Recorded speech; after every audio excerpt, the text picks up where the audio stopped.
사회발 코로나19 확진자가 계속 나오는 가운데 교육부가 사상 첫 온라인 개학에 또 대학 수학능력시험도 12월 3일로 연기한다고 밝혔습니다. 잠시 후 교육부 이상수 국장과 이야기 나눠보겠습니다. 성착취 영상을 촬영 유포한 텔레그램 박사방 회원들이 경찰에 잇따라 자수하고 있는 것으로 확인됐습니다.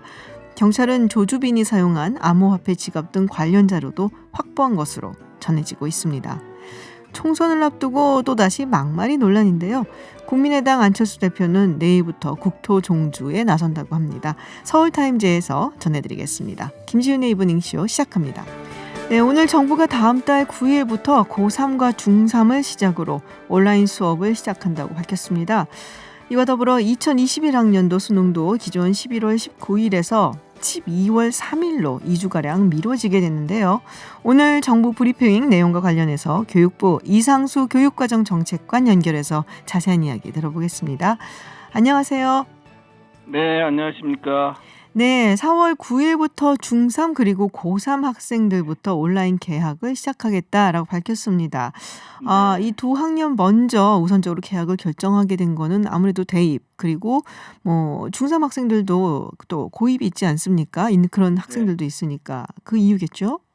네, 그렇습니다. 저희가 이제 코로나19로 인해서 3월 2일부터 한 5주간 휴업을 하게 되었는데요. 네. 그중에 이제 한 3주는 방학을 조정해서 수업을 할 수 있도록 하긴 했지만 장기간의 학습 공백이 지속되는 데 대한 학부모님의 우려도 있고 또 대입 일정도 있고 그래서 좀 안정적으로 원격 교육 온라인 학습이 이루어질 수 있도록 하기 위해서 우선 중3과 고3 학생들부터 온라인 개학을 시작하게 되었습니다. 네, 그럼 나머지 학년 그리고 초등학교 개학 일정은 어떻게 되나요?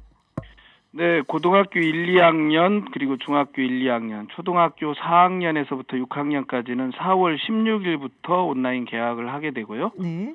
초등학교 1, 3학년은 4월 20일부터 온라인 개학을 통해 원격 학습이 이루어지게 됩니다. 네, 고1, 2, 중1, 2 그리고 초등학교 고학년들은 4월 16일부터 그리고 초등학교 저학년들은 20일부터 시작을 하게 되는 건데요. 네. 자, 이 온라인 개학 정말 초유의 사태잖아요. 이게 해본 적이 없기 때문에 어떻게 진행이 되는 건지 궁금하신 학부모님들도 계실 것 같은데요. 정확히 어떤 방식으로 진행이 되는 건가요? 네, 이제 저희들이 온라인 학습은 원격 학습이라고 그래서 선생님들이 대면으로 수업을 하는 것은 아니고 네. 다양한 형식으로 가정에서 학습이 이루어지게 됩니다. 우선은 쌍방향 온라인 수업을 통해서 선생님과 상호작용을 하면서 수업을 하는 경우도 있고 네. EBS 프로그램이라든가 이걸 시청하면서 학생들이 자기주도적으로 공부를 하고 선생님한테 질문도 하고 피드백하는 경우도 있고 또 책의 일정 부분을 읽고 독후감을 쓰도록 한다거나 이런 과제 제시형의 학습도 이루어지게 됩니다. 그러니까 이게 그냥 수업을 라이브 스트리밍 하듯이 쌍방향으로만 한 게 아니라 거기에다가 EBS 프로그램도 있고 또 숙제 네. 과제물 같은 것을 내게 해서 그래서 독후감도 있고 이런 방식으로 되는 거군요. 네, 그렇습니다. 근데 이게 사실은 이제 그런 얘기들이 많았거든요. 초등학교 저학년 같은 경우는 사실 이런 거 잘 익숙하지가 않으니까 문제가 있을 수도 있고 그리고 우리가 인터넷 강국이고 대부분의 국민들이 스마트폰이나 이런 게 있다고 하더라도 없는 사람들도 있어요, 분명히.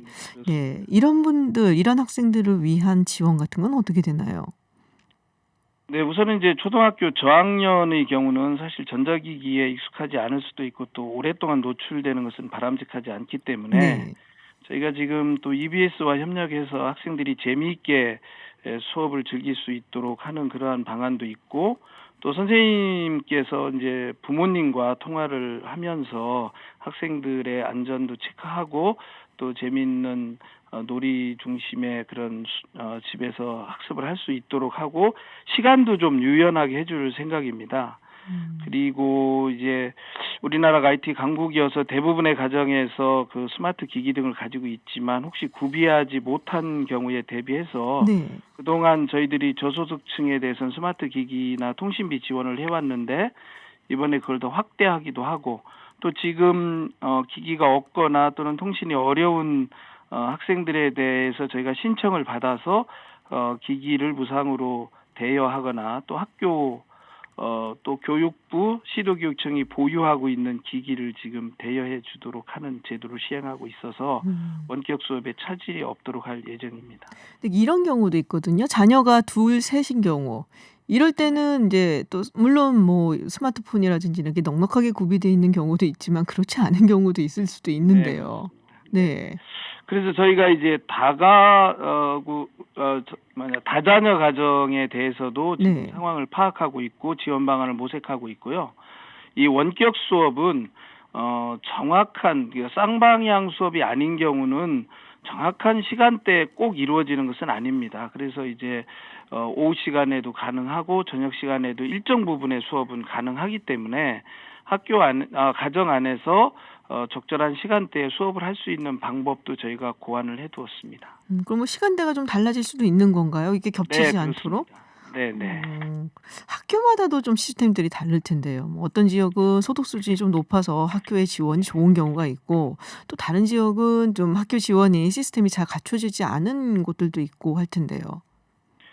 네, 그런데 이제 기본적으로 원격 지원 시스템은 저희가 이제 학교 단위별로 하는 것은 아니고요. 네. 시도교육청이나 저희가 캐리스 또는 캐디 같은 저희 EBS 같은 저희 국가 또는 관련 기관을 통해서도 많이 이루어지고 있기 때문에 학교 자체의 시스템만으로 이제 교육이 이루어지지는 않습니다. 그래서 그 부분은 저희가 지금 시스템 구축 작업을 착실히 해오고 있어서 크게 무리는 없을 것으로 보여집니다. 그렇군요. EBS 관련해서 여쭤보자면은 예전에 이제 EBS에서 방송 그 수업을 한다고 했을 때 네. 많은 분들이 동시 접속을 했어요. 그래서 이게 네. 서버가 좀 이렇게 확장이 안 되는 바람에 들어가지 못하고 다운되는 경우가 있었거든요. 기억을 하실지 네. 모르겠는데 네. 그거는 확정이 되고 어떻게 잘 보완이 됐나요, 지금은?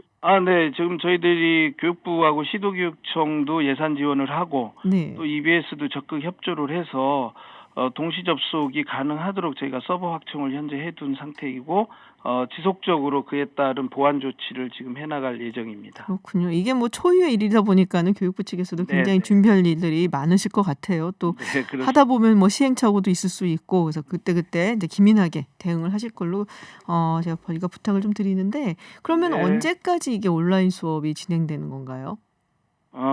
저희들은 이제 온라인 수업은 저희들이 보면은 학교 안에 몇 가지 등교 수업이 가능한 저희 네. 기준들을 좀 가지고 있습니다.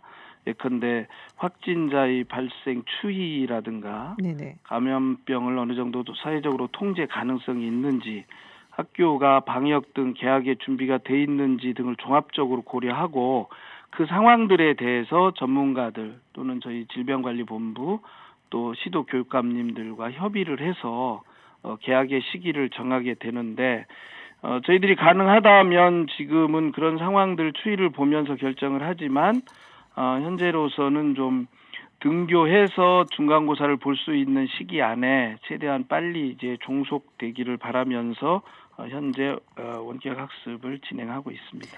확진자 추이 말씀을 하셨는데 그럼 어느 정도 나와야지 이 정도면 아이들이 개학해서 학교에 가도 안전하겠다.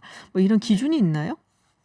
그 기준들이 이제 사실은 전문가들에 따라서 굉장히 다양합니다. 네. 그래서 이제 특정한 하나의 기준 숫자만을 가지고 결정하는 것은 아니고요. 네. 아까 말씀드린 여러 가지 기준들을 종합적으로 보고 판단하기 때문에 뭐 확진자가 뭐 전국적으로 10명 이하여야만 한다 이런 단일한 기준으로 판단하는 것은 아닙니다. 그러면 이게 좀 더 장기화될 수도 있겠다라는 생각이 드는데요. 글쎄요, 저희들도 이제 현재까지로는 3월에는 4월 정도 안에 끝나기를 바라는 마음으로 이제 휴업의 연장 조치를 해왔었는데, 네. 국내적으로는 사회적 거리두기를 통해서 어느 정도 국내의 확진자의 그 확산 속도는 많이 줄어들고 있고 그렇게 보여졌는데, 최근에 이제 전 세계적인 상황이 녹록지가 않아서 저희들도 좀 우려는 되지만 국내에서 사회적 거리두기를 좀 더 확실하게 진행하고 해 간다면 조기 종식되기를 희망하고 있습니다. 네. 지금 수능도 2주 연기가 됐습니다. 그리고 뭐 그러면은 이제 전체적으로 대학 입시 일정도 좀 연기가 될 수밖에 없지 않나 싶은데 뭐 데드라인이라든지 마감일 뭐 이런 게 있지 않습니까? 네네. 이제 오늘 발표된 내용으로는 저희가 수능을 2주 연기해서 12월 3일에 보기로 했고요. 네. 그 수능 일정에 따라서 수시, 정시 모집의 일정도 다 연계되어 있습니다. 그래서 대입 전형이 일정 정도는 변경되어야 되고, 원래 대입 전형은 대교협하고 전문대 교협에서 구체적인 안을 만들도록 하기 때문에 교육부가 수능 시행일의 변경에 맞추어서 대입 전형 전반을 이제 조정하도록 요청을 했고, 네. 4월 중에 대입 전형 일정을 발표할 것으로 알고 있습니다. 그렇군요. 지금 많은 질문 올라오는 것 중에 아까 제가 한번 질문을 드리긴 했었어요. 자녀가 네. 이제 2명 이상인 경우 컴퓨터는 한 대밖에 없고 그러면은 우리가 태블릿 PC라든지 아니면은 스마트폰이라든지 이런 걸로도 사실은 보는 게 가능한 거죠.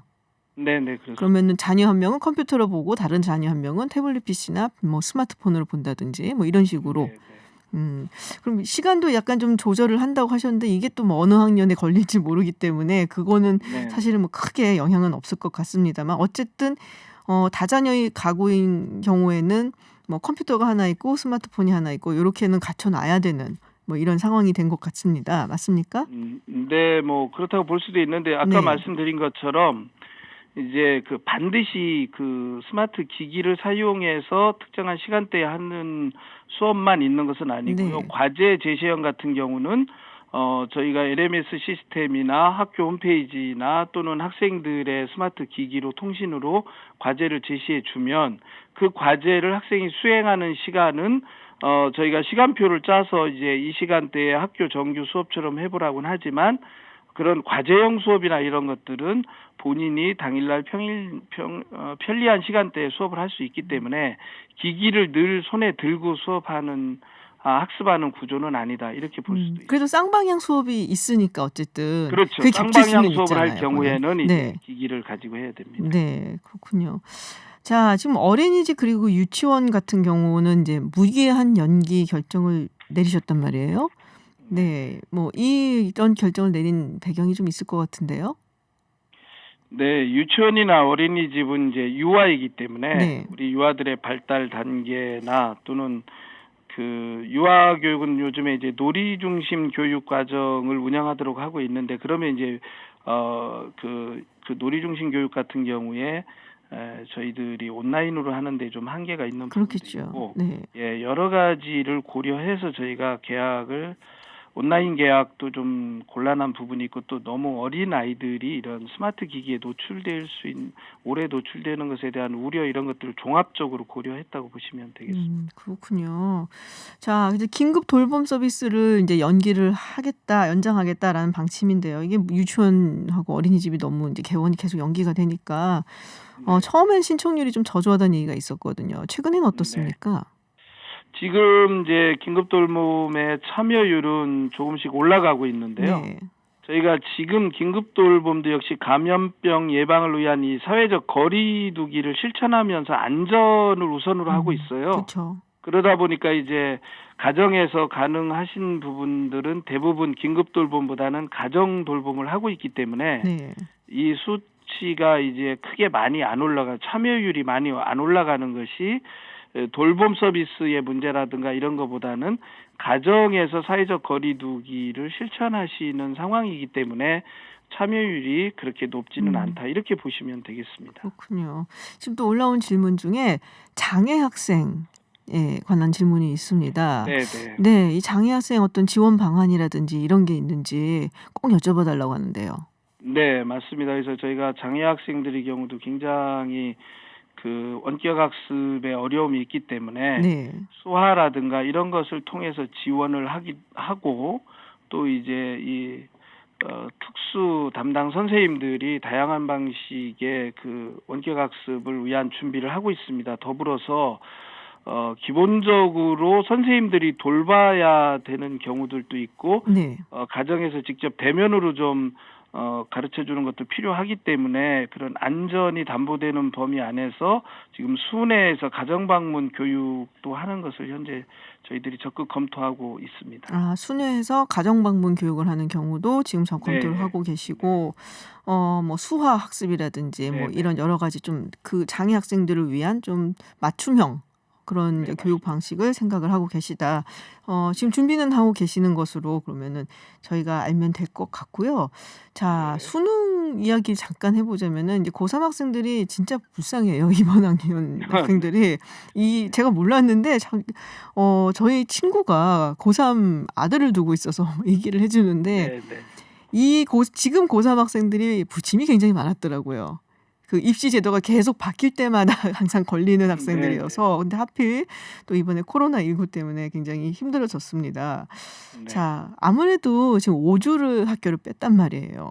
그렇게 네. 되면은 이 학생들이 재수생에 비해서 상대적으로 불리하다 이런 얘기가 네. 나오고 있는데 네. 뭐 어떻게 뭐 수능 난이도를 좀 조절해 달라는 얘기도 있는 것 같고 예. 어떻습니까? 사실 이게 교육부에서 알아서 막 할 수 있는 방안은 아니긴 한데요.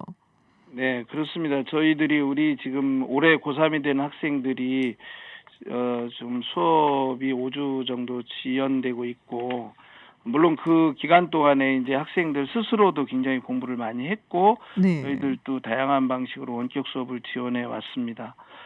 그래서 뭐 재수생들하고의 어떤 일정 부분의 대입의 경쟁 관계에서는 불리함이 없도록 저희들도 여러 가지 고민을 하고 있습니다. 다만 수능 난이도 문제는 저희가 이제 한국교육과정평가원이 출제를 하면서 그 난이도도 살펴보게 되는데, 오늘 이제 수능 평가원의 수능 담당하시는 분이 답변하시기로는 수능 난이도는 예년 수능 난이도 수준을 유지하는 것이 현재까지는 기본 방침으로 그렇게 답변을 했고요.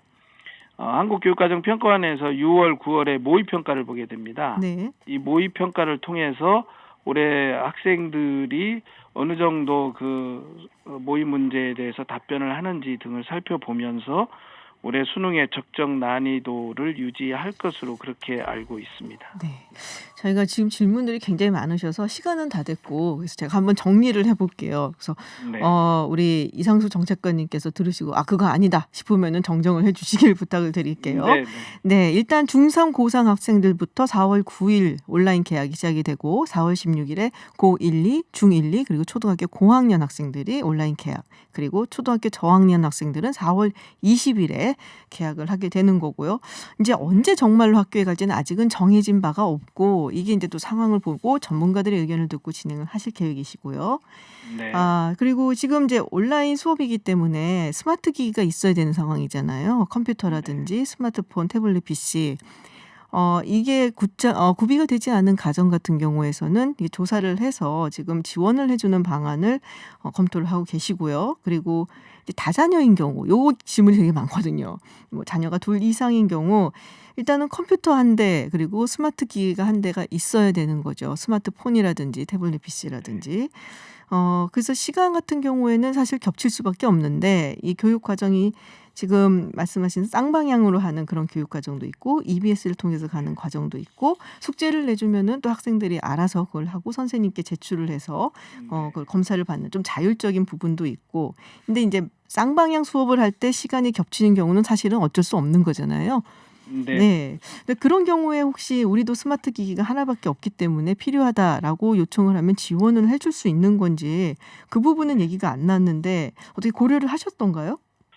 저희들이 이제 아까 말씀드린 것처럼 다자녀 가정에 대해서도 고려를 하고 네네. 있는데, 전반적으로는 저희들이 우선 지원은 좀 저소득층부터 우선 지원하는 것을 고민을 하고 있고요. 네네. 실제로 고민을 넘어서서 지금 시도교육청을 통해서 학교에서 지금 신청을 하면 저희들이 교육부가 가지고 있는 것도 시도교육청을 통해서 대여를 해주고, 네네. 또 학교와 교육청에서도 대여를 해주고 있습니다. 네. 그렇군요. 그런데 이제 모든 학생들을 다 대여할 수 있을지 여부는 지금 음.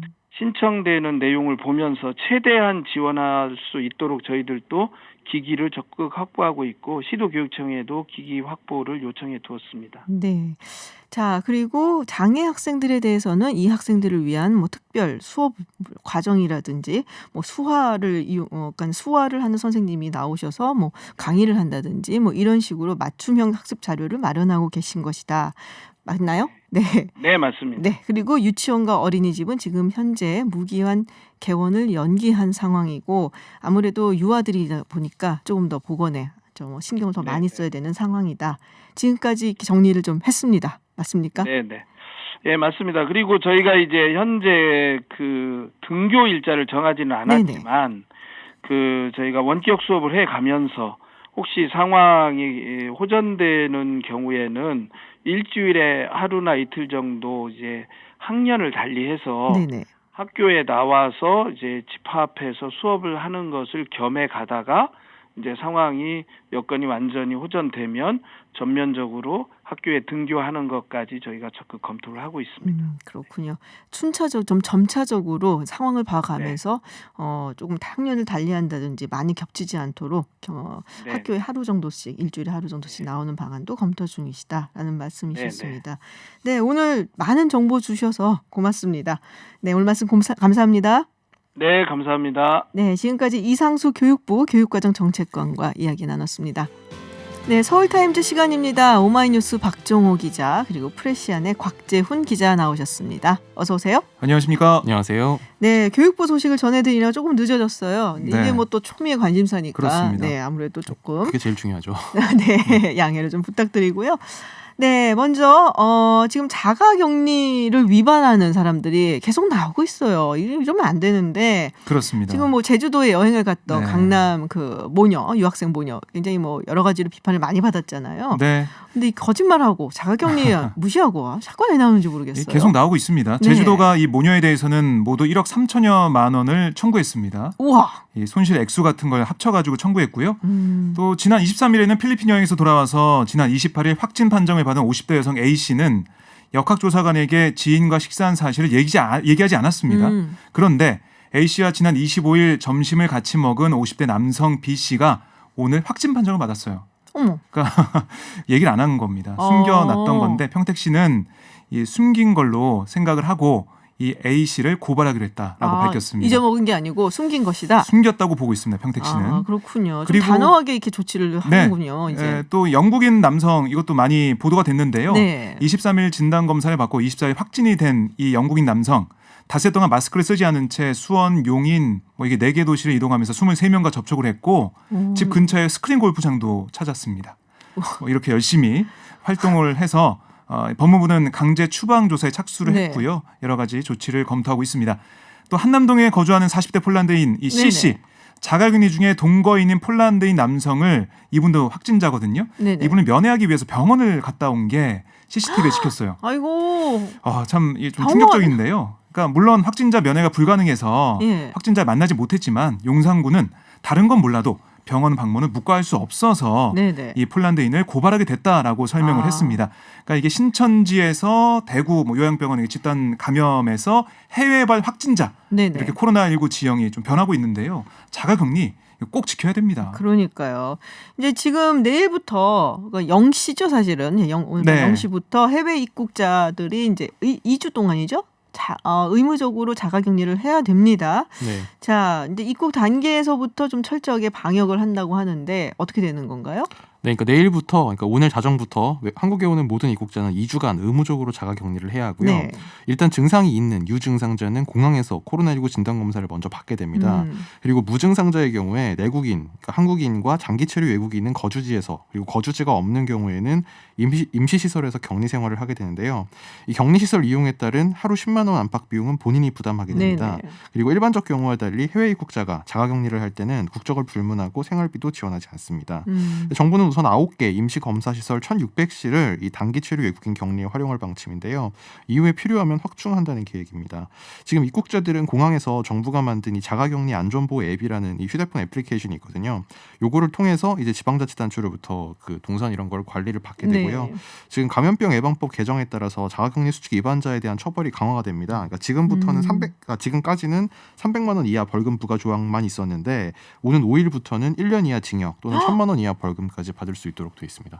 이게 높아졌네요. 네. 네, 좀 많이 더 조심하라는 경고의 네. 메시지가 아닌가라는 생각이 좀 듭니다. 자, 지금 재난지원금 이게 또 얘기가 계속 나오고 그렇습니다. 있어요. 네, 소득 하위 70% 가구에 대해서 100만 원을 지급하기로 했는데 그러니까 쉽게 말하면 상위 30%는 못 받는 거죠. 그렇습니다. 네. 근데 이게 참 헷갈립니다. 구체적인 지급 기준이 정확히 나오지가 않았어요. 그래서 오늘 김광립 보건복지부 차관이 정례 브리핑을 할 때 네. 질문이 있었는데요. 거기서 김 차관의 말 들어보면 합리성과 신속성 이 두 가지 기준으로 정리가 됩니다. 그러니까 이 지급 대상의 경제적인 능력을 반영하는 합리성을 담보하고 네. 또 시급 사항 점을 고려해서 실행이 단기간 내에 이루어질 수 있게 만들어야 한다. 이걸 보고 있다는 건데요. 그러니까 건강보험료를 기준으로 하면 신속하게 집행할 수 있습니다. 하지만 벌어들인 소득 없는데 알고 봤더니 부동산 재벌이야. 그러니까요. 이러면은 네. 안 되잖아요. 그래서 종합적인 재산을 충분히 반영할 수 없다는 지적이 있어서 이게 건물주 문제고. 어떻게? 그렇습니다. 그러니까. 그리고 소득 재산을 기준으로 그러니까 뭐 그런 부동산이나 다른 금융 소득이나 자동차 이런 것까지 다 포함하게 되면 시간이 많이 걸려요. 또 이걸 어떻게 조정할 것이냐 이런 문제가 있거든요. 네. 그래서 다음 주까지는 최대한 논의해서 세부적인 그런 기준을 마련하겠다라고 얘기를 하고 있습니다. 근데 우선은 오늘 구윤철 기재부 2차관이 밝힌 걸 보면 이게 중위소득의 150%를 보면 된다고 해요. 그 기준으로. 네. 그래서 1인 가구 기준 263만 원 정도, 2인 가구는 448만 원, 3인 가구는 580만 원, 4인 가구는 712만 원 그 이하의 가구당 소득이면 이 지원금을 받을 수 있다라고 얘기를 하고 있습니다. 우선은. 본인이 자세히 근데 봐야 돼요. 알아봐야 되는 거잖아요. 그렇습니다. 알려주는 건 아니고 그러니까 알아서 이게 주는 것도 아니고. 그러니까 어제 그래서 복지 포탈이죠. 복지부 포탈이죠. 네. 복지로에 많은 분들이 가서 조회를 해봤습니다. 건강보험료 관련해서.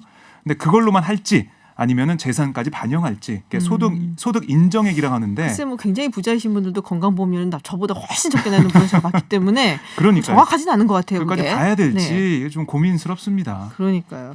자, 지금 이게 근데 아무래도 재원이 좀 부담스럽잖아요. 그래서 그렇죠. 정부 측에서 지자체에서 한 20% 부담을 하는 걸로 원칙을 발표를 했는데 지자체에서는 또 난색을 표하고 있다. 네. 네. 일단 중앙정부에서는 오늘 문재인 대통령부터 이제 그 긴급 구조조정 이제 네네. 회출을 좀 예산을 아껴 쓰는 거를 당부를 했습니다. 문 대통령이 오늘 2차 추경 편성에서 나라비 최소화하기 위해서는 지출 구조조정이 불가피하다. 어느 부처도 예외일 수 없다. 솔선수범해달라 이런 메시지를 냈는데요.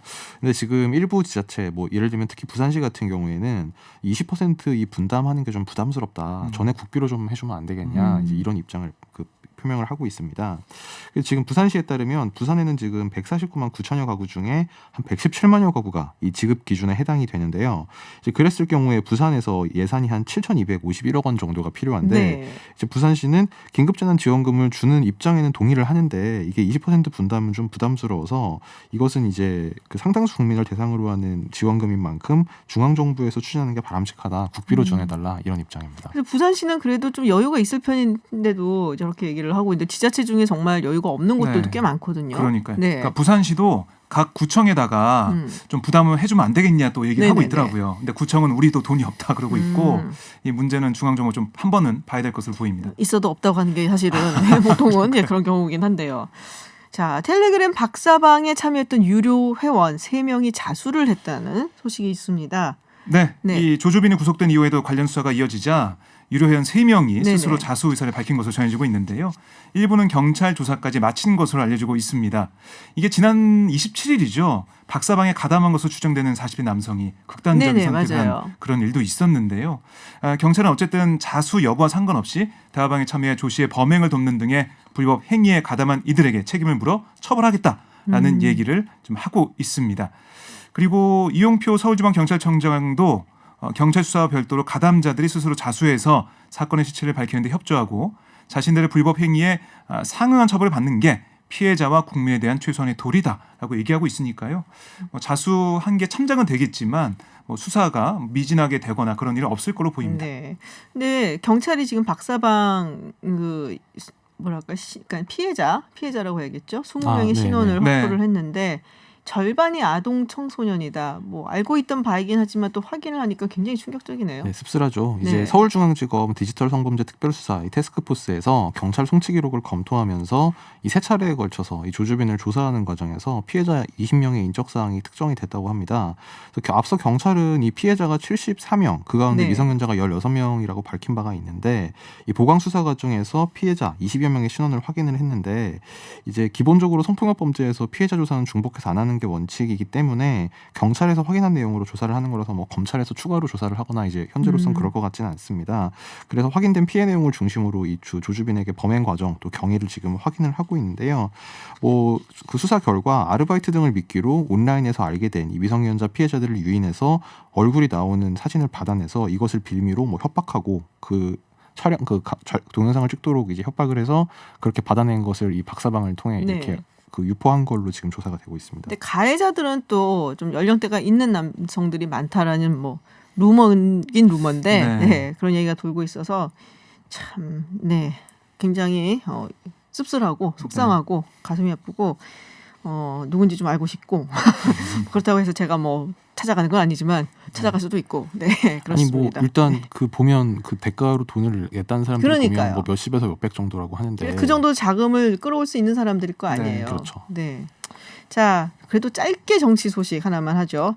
안철수 대표가 관훈 토론이 있었고 국토종단을 한다는데 이게 국토종단? 네, 국토 네. 뭐 종주라고 얘기를 했는데요. 종주. 예, 관훈 토론회와 이후 열린 선대위 출범식에서 얘기를 한 겁니다. 네네. 내일부터 전남 여수에서 400km 국토 종주를 통해서 국민 속으로 들어가겠다라고 총선 유세 계획을 밝혔습니다. 매일 30km 정도를 체력이 닿는 한 뛰어서 가겠다. 뛰어서? 예, 그동안 마라톤으로 단련된 그 체력을 보여주겠다 이런 것 같은데요. 네. 어쨌든 그 내일부터 전남 여수에서 시작이 됐는데 처가가 있는 곳이자 국토 정중앙의 남단이기 때문이다라고 의미를 부여했습니다. 네. 각각 장소에서 인터넷 방송 라이브도 하겠다라고 네네. 얘기하고 있고 이 의미에 대해서 이렇게 얘기했어요. 짧게. 여야 양당의 비례용 위성정당에 저항의 표현하고 싶었다. 네. 단식이 아니라 이렇게 뛰면서 네. 소통하면서 하고 싶었다. 이렇게 얘기하고 있습니다. 네, 포레스트 검프는 뭔가 희망을 주기 위해서 뛰었었던 것 같은데 안철수 대표 국토종단을 한다고 합니다. 서울타임즈 여기서 마치겠습니다. 네, 지금까지 프레시안 곽재훈 기자 그리고 오마이뉴스 박정호 기자였습니다. 고맙습니다. 고맙습니다. 감사합니다.